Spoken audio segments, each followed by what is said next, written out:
Morning, everybody. Welcome back to Mountaineer Bushcraft and Survival Systems. We're going to talk about preparedness today and a massive earthquake that hit Japan. I believe it was somewhere around 7.5, 7.6 in magnitude.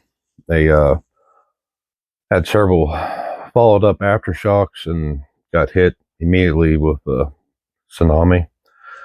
It's pretty bad over there. Search and rescue is still doing their best to try to save people trapped under buildings. And it's just terrible. So our thoughts and prayers go out to everybody over there that's, suffering this catastrophic event.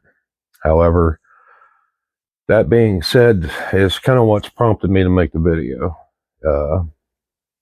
We watch a lot of videos, and it's kind of all relating to bushcraft, survival, and now we got situations that can reflect how useful those skills are, and Japan's a pretty good example of that. So having enough gear and tools and food, water, all these things stashed away, and that's just prepping, being prepared. And why it's important is your most likely event that's going to happen that's going to require those things to be needed is going to be a natural disaster, whether it be the earthquake, forest fire, flooding, severe snow, heavy snow, things like that, mudslides, landslides, rock slides, you name it. These are natural disasters that can drastically affect the grid where you live, whether it be electric, gas, transportation. Roads are out, or sections of the road have been completely destroyed. And that's kind of why it's important to have all your preps in place as soon as you can manage to get them in place. So the poor folks in Japan, I'd not know enough about that culture, if they're into being preppers and stuff over there or not. I hope there's several people that are. Just maybe it's a general way of life like it used to be here in the United States many decades ago, a couple of generations back. But it's a pretty serious thing, and this is going to be a bit of a long video, so all you who can stick through the end of this, you're champs, and I appreciate you watching. But this is, I'm going to try to keep from getting too off topic or randomly switching to things, because there's a lot going through my head here. I'm trying to get out there to you guys, so I'll try to keep everything in a line here for you if I can. But I could get off topic here a couple times, so just bear with me. All right, let's just talk about the basics of having some kits. Now, the concepts that have been around for a while now, you've got bug out bags, inch bags, go bags, get home bags, those sort of things. Well, regardless of whatever you want to call the bag, having something set aside with some important basic survival gear in it, and ways to secure food and purify, filter water, or even at the very least boil it. But there's another thing to consider in a natural disaster. Now, you got one that's as large as the one that just happened in Japan. The water situation can be quite dicey, because a lot of chemicals can actually get into the water table, and just, even, things that we normally get, like life straws, Sawyer filters, things like that, those will not filter out those kind of deadly chemicals. So if at all possible, they're probably going to be quite expensive. Try to obtain some kind of filtration system and actually remove a lot of dangerous chemicals out there that could be in your water during a disaster. Now, the only other way to get around that is to store water yourself, and there are methods to do that. You can keep water stable for quite a long time, and definitely maybe look into that. They recommend 1 gallon per person per day. If you can, I'd actually say double that, if at all possible. Now your food, that's an easier prep. That's just as simple as going to a place where you can acquire canned goods. They'll stay pretty well if you keep them in a relative controlled environment. Don't expose them to a lot of heat, a lot of cold, direct sunlight, and that sort of thing. Most of them will actually last good well beyond their expiration date on the cans, which isn't actually an expiration date. Those are Best Buys dates. That's when they're recommended to get the best taste and all that out of the food that's in there. Those are Best Buy dates. So you can get your food squared away pretty easy. Now, a simple way to do that, because I do understand that this prepping thing to a lot of people can be overwhelming. You don't have to buy all these buckets, these pre-made buckets that cost a lot, and dumping a whole bunch of money at once. I mean, as soon as you can get the prepping, the better. But take everybody in your household that can contribute some money to putting away food. Anywhere from $25 to $50 per person per paycheck. Go to here in my area, one of the places to go, you're probably going to get your best deals is an Aldi's food store. Go there, buy canned goods, and get a variety. And since you have the luxury of doing this stuff before a disaster happens, sit down, talk to everybody. Hey, what do you like to eat? What would you be okay with for a prolonged period of time? Get a couple choices in there. Maybe get some fruits and vegetables mixed in there with some kind of meats, soups, stews, those sort of things, and buy those. Find the best place you can in your dwelling to set those aside, even if it's under a bed somewhere. Just start putting away food, because the issue could very well be that in a very serious natural disaster, rescue crews may not be able to get to you for several days. And a big earthquake, the damage it causes usually to your highways and byways, just your electrical grid. If the area in which you live in actually has natural gas, that could be completely out too. So now you can have generators for power, which is nice, but keep in mind those do run on fuels. So if something happens to the grid itself and all your electric and your gas has been cut off, you're going to have to use an electrical generator. Are you going to be able to actually get to a place to buy more gasoline or diesel to run that generator? And if your generator runs on natural gas, hopefully, that's not damaged too, where you can't use that. So you got to try to think outside the box. You want alternative ways for heating, and there are a multitude of ways, but I'm going to tell you, I'm not really going to sit here and suggest those things, because all of them come with some potential dangers. Obviously, carbon monoxide.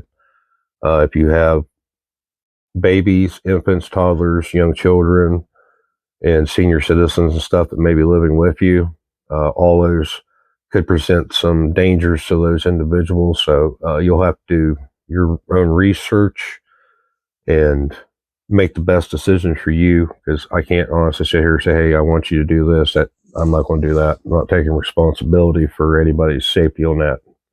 I know what I can do, and that's me. I mean, a buddy heater is great, but you got to have proper ventilation. If you're using 20-pound tanks, you want to make sure you got the pre-filter going in there, so you don't get microscopic rubber particles coming out of that hose.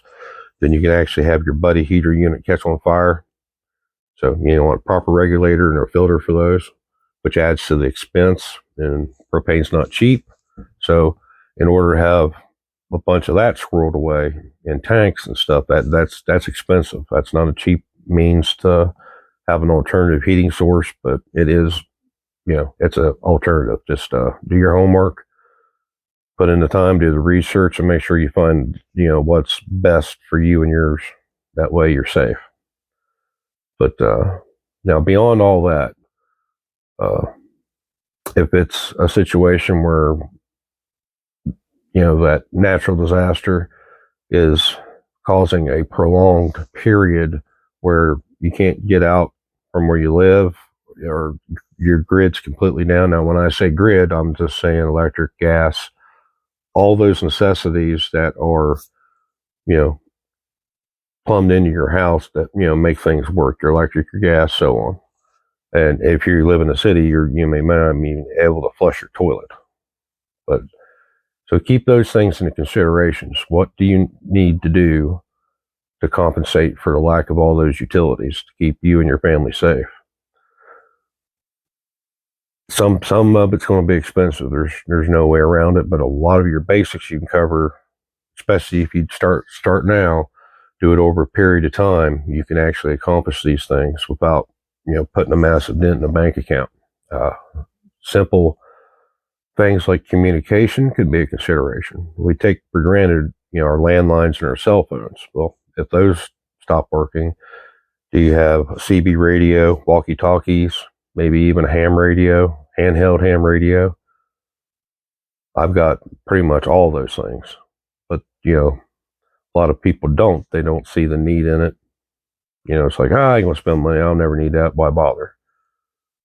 Well, ask anybody in the west part of Japan right now that question. I'm sure they'll have a slightly modified answer than what they would have had come around about 3 or 4 days ago. And a lot of people say, well, the ham radio got to have, you know, a ham radio operator license. Yep, you absolutely do. If you're going to broadcast on that device, you have to have it. And there's different grades of that licensing you have to have too. But I'll say this, and I'm going to quote, I believe, Les Stroud. It's better to be judged by 12 than carried by 6. So, you know, you do what you want with that information, or, you know, pay the course, take your licensing and your test for your licensing, get your ham radio operator license. You can do that. It's not super expensive, and it's not a really difficult course to take. Pardon me, I'm getting a little parched.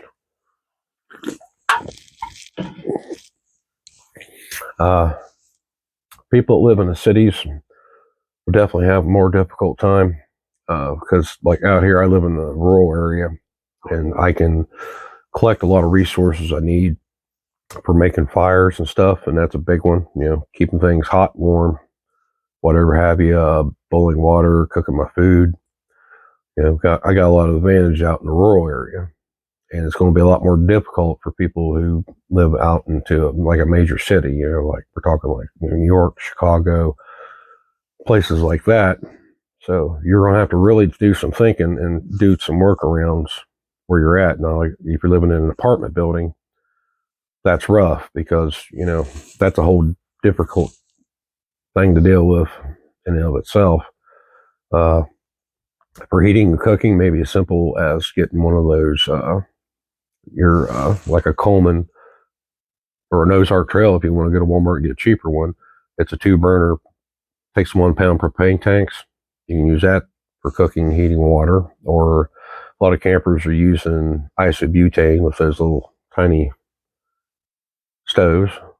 I got one, and they work, but they are expensive. Those little isobutane tanks, they're pretty pricey, but it's an option. So if you got something like that, and most websites stuff you look at, you at least want 3 days, 3 nights worth of emergency supplies. Me personally, I say 3 weeks, because if it's going to be a real serious natural disaster, yeah, I want more than just 3 days, because I'm really taking a risk there. Because if, like I said, if you know, have earthquake happen, buildings are collapsing on each other, you know, the asphalt is ripping apart. We got giant fissures. You know, road crews cannot get through, and by all rights, in some places, you may not be able to get through unless you're in a helicopter. So they need time to get all that stuff situated before they can even get to you. So, you know, if you're out there, especially if you live in a smaller populated area, now they're going to go for the largest population centers to begin with. It's just how it works. You know, there's more people there that need saving. There's a lot more businesses there, et cetera, et cetera, et cetera. You know, the further out you get into a rural environment, you're coming in last on that list. So being self-sufficient is very important. And all these old school skills that everybody keeps preaching about, you'll find that's when they really come into their own. Because, I mean, that's what it's about. We want to be a woodsman, we want to be a survivalist, we want to be a bushcrafter, and a prepper. Now, all those skills go hand in hand with each other. Now, if you just want to be one, okay, that's definitely better than none. But you'll find that a lot of these skills just interlock. Because if you have all those skills and a good general foundation of the basics of all those, you'll find your ability to take care of yourself and your situation. It'll be a lot easier for you than the average Joe. And like I said, a long, long time ago, our ancestors, we'll go back a couple generations. Those people were all those things combined, and then probably more some on top of it. But you had to be that way just to live out here in these rural areas. Farming, animal husbandry, hunter, trapper, fisher, being able to be a furrier, all of it, canning. Those are all, and canning's a very good option too, by the way. But here's what I suggest with canning: you can take care of the jar itself, and they'll last for generations. We got some canning jars out here that are 100 years old plus. As long as you don't chip up around the lip of that glass part, and there's no cracks and whatnot, you're real careful of how you use them to can your food to last. But you need rings and lids where they seal, and once you unscrew that ring, you can reuse those a good bit, but they will rust over time, so you do have to keep an eye on that. But the lid where the seal is, you pop that open, that seal's gone. You can't reuse that. So I highly recommend that you bulk up on those, get your jars, learn how to take care of them and use them properly. Those should last you. But the part that's not reusable, make sure you buy a bunch of those. That way, if you're thinking of surviving long term, and that's going to be part of your system to do that, make sure you have a lot of those to make new. And you can also check out Tadler. They make reusable ones. The wife and I got some a couple years back. We had some mixed results. Some of them sealed, some of them wouldn't seal. But they are reusable, so there's that. But you got to hedge your bets with that one. Make sure you got a lot of extra to can and set back, because they're not perfect. Now, another thing to consider is your clothing, and to be prepared for your environment. Whether you feel like wearing a heavy jacket in the winter, just wear it, because you don't know when a crisis is about to happen to you. And we don't even need to go as big as earthquakes. Traffic accident, simple as that.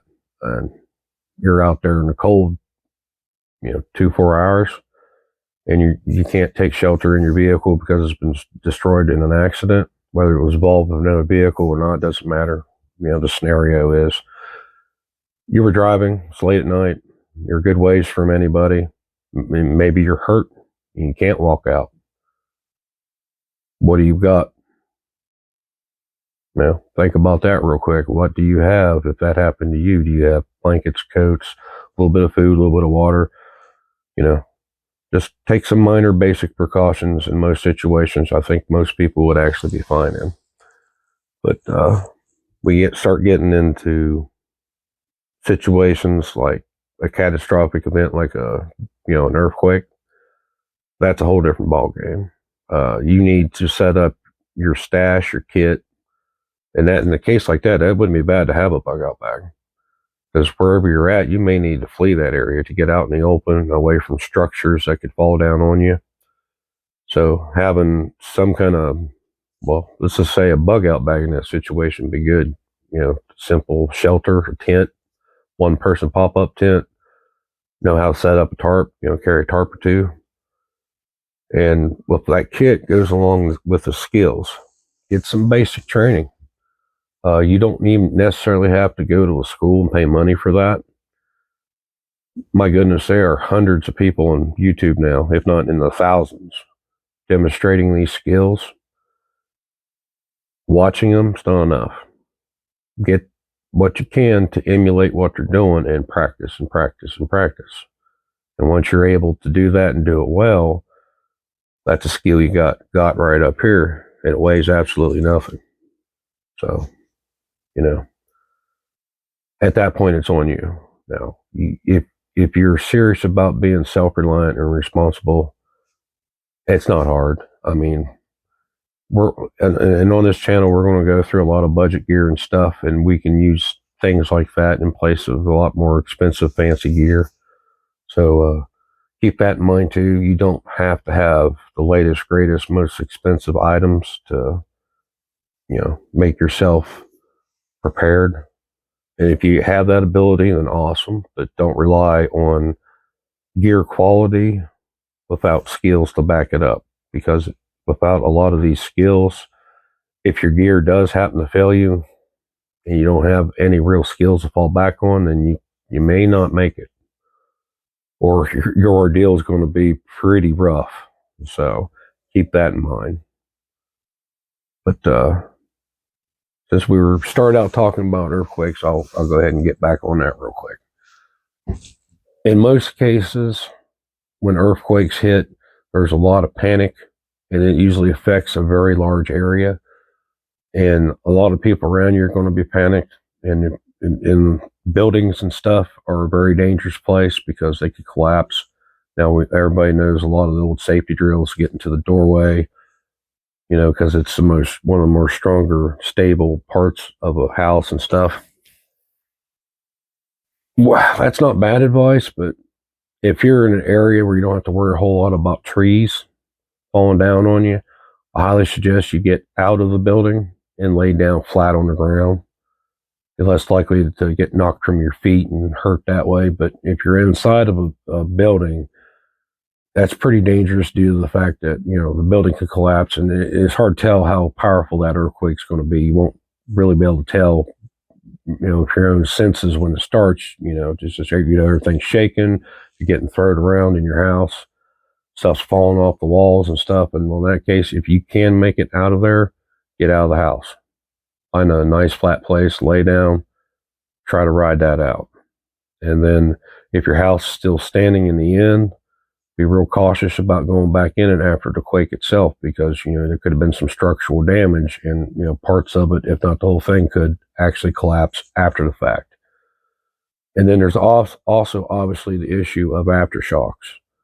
And those could happen quite rapidly right behind the initial earthquake, or they could be periodic, and it could be multiples. So you definitely want to keep that in mind. And that's where having that quick little bag to grab that's near one of your exits, you can snatch that on your way out. Then you're not out there without nothing. It's not like you don't have access to anything to help you make it in case you're not going to be able to get back into your dwelling. Me and right here. I'm not used to talking this much. Okay, I'm not going to keep droning on about it, but I'll try to sum up my message real simple. Be prepared. Take the time to put aside a little bit of money to get some stuff that you absolutely need.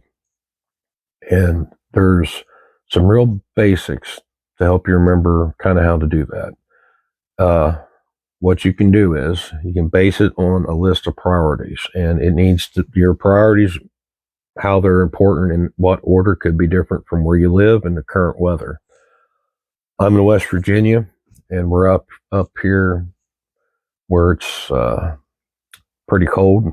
Right now we're in the dead of winter. This is January, and the weather's due to change come this weekend, this Saturday, and we're getting right into really cold weather, below freezing, and potential snow and snowstorms. So typically, a lot of people go water, but in my case right now, shelter.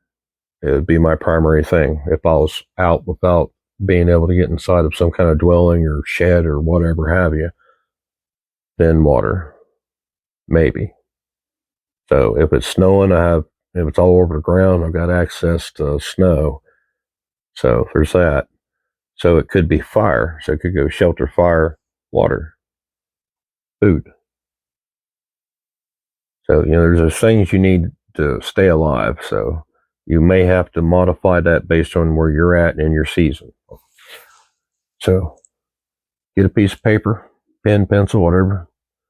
Set aside a list of things you need to get through a disaster. Talk to other people, especially if you live with other people. Get their thoughts and opinions. It may help you out, and maybe it'll encourage them to think about doing the same thing. So get your priorities in order. What do you need? Shelter, fire, water, food, in that order. Whichever you need is your most priority. Focus on that first. Get that squared away. Move to the next one. Move to the next one. So once you do all that, then you have a pretty good shot at surviving. So we'll definitely have to go over some techniques and stuff that have been made pretty popular over the last 20 years or so. And these were practically designed to help in them situations. They're a way to prioritize you staying alive. And I'm not going to get into that on this video here. This is actually, to be honest with you, this is the second time I made this video, and I got on such a tangent about a whole bunch of stuff. I decided to make this video again. So try to keep myself a little more streamlined, but I'm pretty passionate about this stuff, and it does mean a lot to me. So sometimes it's hard not to get caught up in your emotions and go off on a tangent. So I'm going to probably definitely post this one instead, because it's been far more streamlined than the other. But the most important thing, guys, do some research and actually do some practicing. You got to have the skills. Watching all these videos are definitely entertaining. I enjoy watching them myself. But if you're not getting out there practicing, learning how to do this stuff, you're doing yourself a disservice. Because none of us plan on getting into an accident or being involved in some catastrophic natural disaster. But that's how it catches everybody flat-footed, and you end up with so many people who is hurt or who have perished during those disasters because they weren't prepared. And having a really good setup EDC thing, and which is one of the premises of my video. I consider being prepared what I will have on me when disaster strikes is usually what most people are going to be stuck with. So that's kind of why EDC is a big part of my survival system. And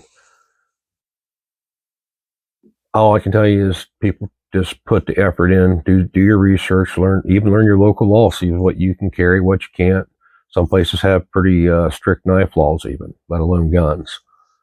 Just do your part, and you can actually potentially increase your odds of surviving a very unpleasant situation. So I'm going to go ahead and wrap up the video here. And again, thoughts and prayers to everybody in Japan over there. I hope everybody that can be saved can be saved. So with that, everybody have a good afternoon. Thank you for watching. Please share and subscribe. And again, if you made it all the way through this video, thank you very kindly. You're an absolute champion. I know it's been a pretty long, talky one, so I appreciate you very much.